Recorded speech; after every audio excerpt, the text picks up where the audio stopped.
Welcome to this episode of the Good Leadership Podcast. I'm your host, Charles Good. Our guest for this episode is Will Baggett, an award-winning major events professional, former strength coach, and dynamic speaker. Will's helped produce events such as the Super Bowl, Final Four, and a host of college football bowl games. Over a 6-year coaching career, he helped over 19 NFL draft picks, as well as 2 first-round picks. His first book, The Blueprints for a Successful Career, was released to widespread acclaim and has now been added to the curriculum at 6 nationally accredited universities. In this part of my conversation with Will, we go over phase 2 and phase 3 of building a successful career, which is all about cultivating the right environment and reaping the rewards. Will discusses the importance of making leaders look good and realizing your brand is what will precede you, position you, and protect you if developed the right way. He also discusses how being connected to influential leaders in your industry will help your career immensely and what it means to jersey swap with prominent individuals. I hope you enjoy. Welcome to the Good Leadership Podcast, where we engage with esteemed thought leaders and explore research-backed strategies and techniques that empower leaders at every level to achieve meaningful results that drive lasting change. Let's move now to part 2 or phase 2 of this, and this is around the cultivation, maintaining an environment through the cultivation of good habits. And the first part of this is looking out or seeking resources to help build your career capital. And you give a great story in the book with Candace Walsh, how she kind of did it in a adjacent field. Absolutely. Yeah, absolutely. I think it's one of those biggest things where you got to figure out what the gaps are and what the holes are because we can always get better. Things can always be improved. And I think if you just accept the status quo, that's all you're going to get. And so when she saw a gap in the organization where, hey, we do a lot of sports psychology and we try to drive home these messages. So what can I do? I can go learn graphic design and we can put these impactful messages on the TV screens. And so they're hearing it verbally, they're gonna get it, they're gonna hear it, they're gonna feel it, they're gonna touch it, it's gonna be in their iPads and things like that. Also gonna see it because sometimes, especially from a standpoint of what I do as speakers, you have to understand people learn differently. Some people may get it as soon as they hear it. Some people need to hear it multiple times. Some people are auditory listeners or learners. So you have to be able to create an environment where you are understanding and attacking and implementing different learning styles for your people. Because if you apply a one size fits all approach, you're going to be surrounded by a bunch of robots who are not innovative, who are not bringing good ideas, who don't feel psychologically safe because they're going to feel like, oh, there's only one way to do it. We've always done it this way, and that's the biggest thing that kills a organization. We've always done it this way, and so I just saw how she did that and what it added to our environment and how it added to our presentation, and it made us just look so much better from how we presented ourselves standpoint. And so I think when people look at you, you have, first impressions. First 7 seconds is typically when a first impression is made. And when you go into those conversations, you bring a lot with you. People are looking at you and they're evaluating you based on how you treat yourself. And so by us treating our organization and treating everything that we did with the right respect it deserved and doing things to continue to be better and be innovative, the student athletes picked up on that. They're like, okay, they're practicing what they preach. They talk about getting to the next level. Well, that looks different than it did last week. They're still hot. They're still trying to get better.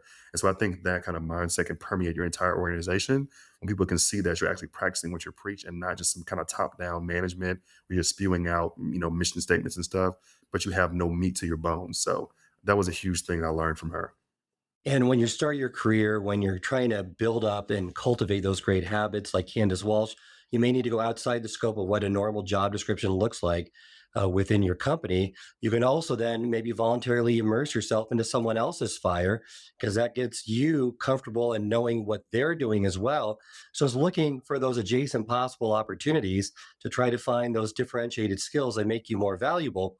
But in the end, when you're starting out, and I think this message right here is lost on a lot of new leaders, is you want to make your leader look good. You don't want to try to sabotage them. You don't want to try to upstage them. Your team and your leader, your goal should be making them look better. Absolutely, no question about it. And that's the pride thing, right? That's just a pride thing to where these people have earned the right to be in the positions they are. I know it doesn't seem like it because you weren't there when they were shooting in the gym or when they were building their career.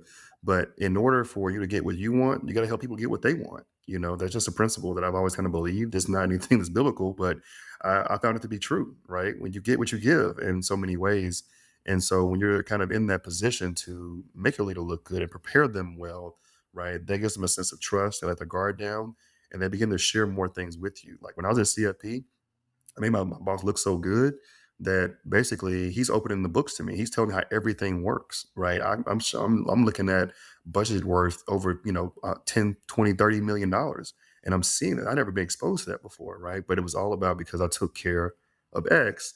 He's like, okay, let me tell you why.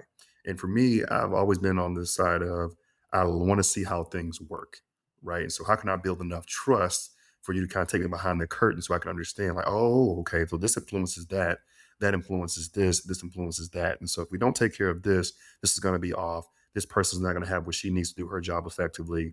And so that really helped, a lot to see, that behind the scenes. But it comes with a lot of trust. And I'm 28, 29 years old, getting these opportunities and this exposure, right?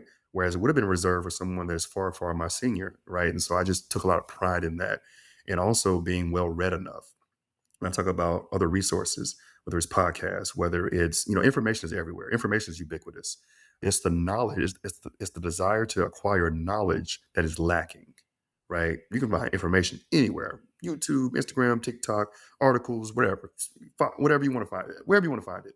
But people don't want to learn anymore. They want to hear the things that makes them feel good on the inside and that could help them skip a step really quick or get rich quick. But everything I've ever heard about getting wealthy is the quickest way to get rich is slow, right? And gradual.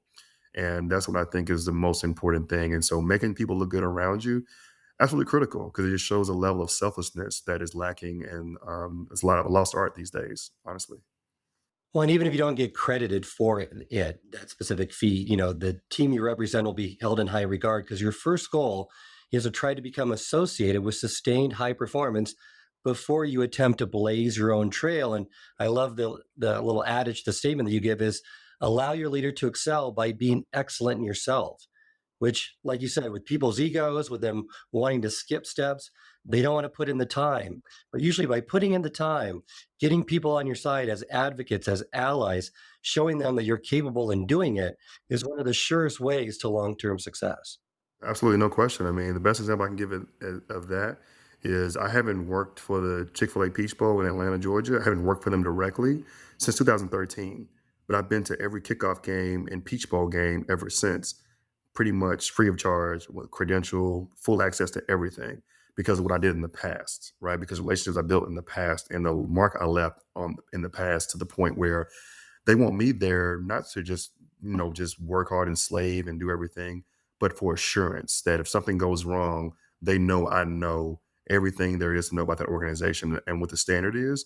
And that is a huge pride point for me. That and the fact that, even though I'm not coaching as much anymore, I do some volunteer work, all my athletes still call me coach, right? And that's a huge, huge honor that I look at. And so I think it's big about, I think the biggest thing is making sure your relationships are lasting, right? Because people often forget what you did for them. They'll be like, okay, what have you done for me lately? That's a lot of what people think these days. But there's relationships and there's things that we've sat through and things we had to work through. And when you work through challenges together, that builds a relationship more than anything. You learn more when things don't go your way than you do when they're going perfectly, in my opinion. I completely agree. Let's move to brands. And like you state, they're unlike washable tattoos. If you remember the washable tattoos that you had as a child, your brand never washes away. And I love the quote you put in by Wooden. One of my favorites is, be more concerned about your character than your reputation, because your character is what you really are, while your reputation is merely what others think you are. So let's talk a little bit about the brand and kind of going through kind of brand development, brand management, and in particular, brand protection. Yeah, absolutely. So when you're starting out and you're building your brand, it takes time, right? Because anytime there's a brand that's built, there's expectation. I always say that it's a privilege to be under pressure because pressure is just privilege wrapped in expectation. So when someone expects something from you, that's a privilege, right? We expect LeBron to perform. We expect Steph Curry to perform because of what he has done in the past or what they have done in the past. And so when it comes to the brand side of it, the brand, it goes everywhere with you. It's kind of like that thing I was talking about earlier with loss of logo, where, you know, for me as a speaker, I can't just be a speaker when I feel like it because I'm preaching these things when I'm in the grocery store, when I'm at church, when I'm out, hanging with friends. There's a level of decorum that is still expected of me, right? Because of what I talk about and what I try to embody when I'm teaching and encouraging people. And so I'm just all about the approach that the logo never comes off and how to handle yourself in different environments. So when it comes to your brand, there's three things for you. It's going to precede you, it's going to position you, it's going to protect you. It's going to enter that room before you do. Why? Because you've been Googled, you've been researched. They're going to look you up your LinkedIn, your Instagram, your TikTok. They're going to look at your resume, your references. They're going to call people that are not on your reference list. They're going to call those people that they may know. So a that precedence it sets before you is so important because most impressions now, most first impressions are made online. And there's a thing called confirmation bias to where people want to confirm what they thought to be true. So if you didn't look pleasant on your LinkedIn profile picture, you've already operating at a deficit because they expect you not to be nice. They meet you in person and you're a completely different person, but you're operating from a deficit. Think of it as someone that is trying to compete for a national championship in 1 year, but you start outside the top 25. It's going to be hard to get from 26 up to one if you were never in the first ranking poll. And so, creating opportunity for yourself, creating leverage for yourself is so important. So, that brand precedence and setting that precedent before you, so important. The next level is going to position you. How do you get out of the big stack of resumes to the short stack of resumes? Through relationships, through performance. I always say this that, you want to go from application to invitation to where it's great to apply for roles and stuff when you're starting your career. But let's say you're 5, 10, 15 years in. At some point, you should be getting recruited. People should be coming after you because they've seen and heard how well of a job you do to a point where they're asking you, what's it going to take to get you here? And when those questions ask, and when you get recruited, you're able to have some leverage. Leverage leads to negotiating power. Negotiating power leads to more money, right? So that's how kind of that natural order of operations in my mind works is going from that application, because when you apply for something, you're going to fall within the pay grades. This is the pay grades we're offering.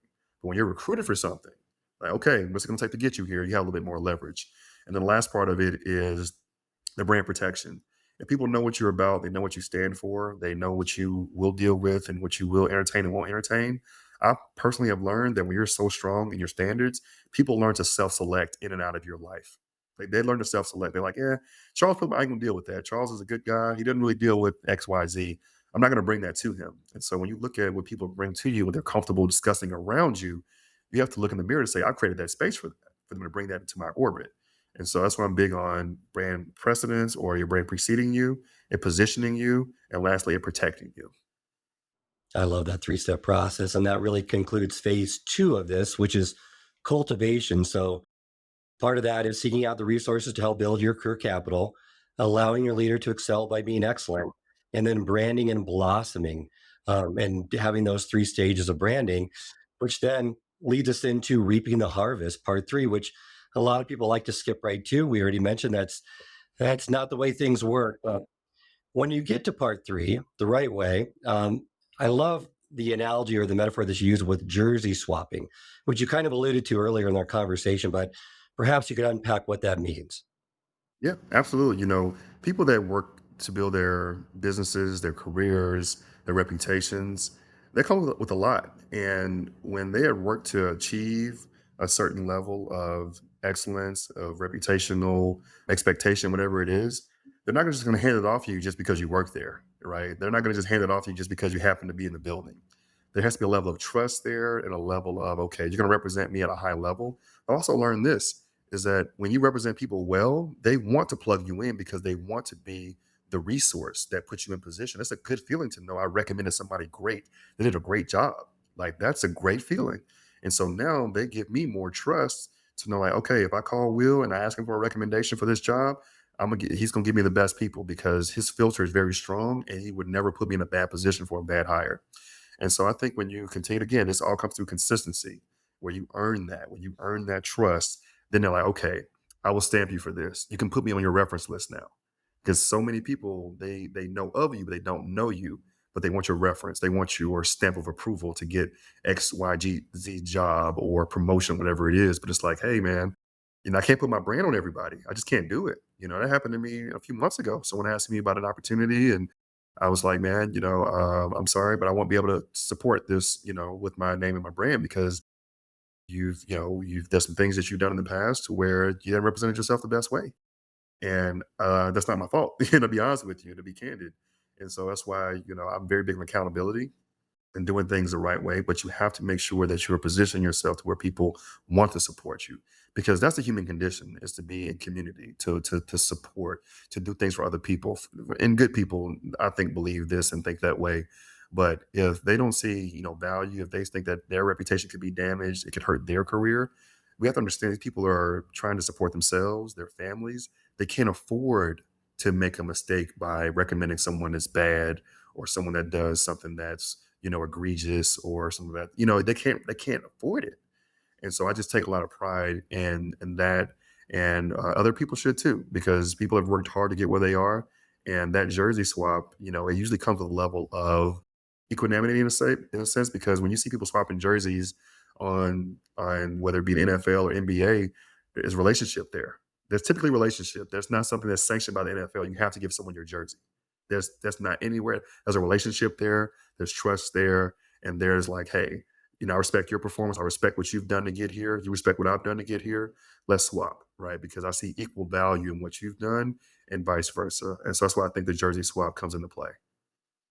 I think a great question to ask yourself is, do you have anyone in your network who would let you wear his or her jersey? Do you have someone of clout allowing you to parade around in a jersey with their name on the back of it, clearly representing him or her wherever you go?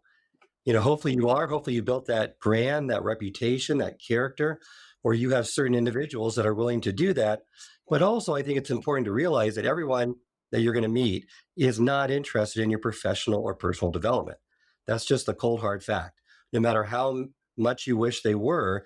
So it's imperative to find those that are and nurture those relationships so that you can build upon those, and they're going to connect you with twice, three times, four times the number of people through uncultivated relationships that you're trying to gain, or through even cold calling, right? Yeah, no question about it. I mean, it's just one of those things where when people, know who you are and know what you represent, they want to put you in that position like I talked about earlier. And there gonna be people, if I'm being honest with you, some people are just selfish. I would think there's two types of leaders. Those are in legacy mode and those that are in survival mode. Right. I've seen highly paid leaders that are in survival mode. I mean, making hundreds of thousands of dollars, but they're in survival mode because they still feel inadequate within themselves. I've met other leaders who don't have the highest title, making a lot less money, but they're still trying to develop people. They're trying to lift as they climb, right? And so title and compensation has nothing to do with your character as a person, and you want to build other people up around you. And so I think it's good to realize it's like, hey, may admire this person, what they've accomplished and what they've done, but they may not see value in helping you. And that happens. Like that doesn't may not be an indictment on you or an indictment on them. Some things are just not a fit sometimes. And you have to realize that, and you got to move forward. And you can't just judge or assess or assign value to people just because of what they do and what their title is. Right. Because I've met people that are low on the totem pole that are great people. I've met people that are high on the totem pole that are not so great people. And so I think having that level of discernment and that realization that, hey, okay, they may be in a position of power, but do they have influence? Power and influence can be synonymous. They can also be very different. I know people that have had the power, but they allow their number two or number three person for the actual influence because they have a high likability factor. So that's what I think that comes from when you think about how that can help you and benefit your career. You choose who chooses you, for lack of a better phrase.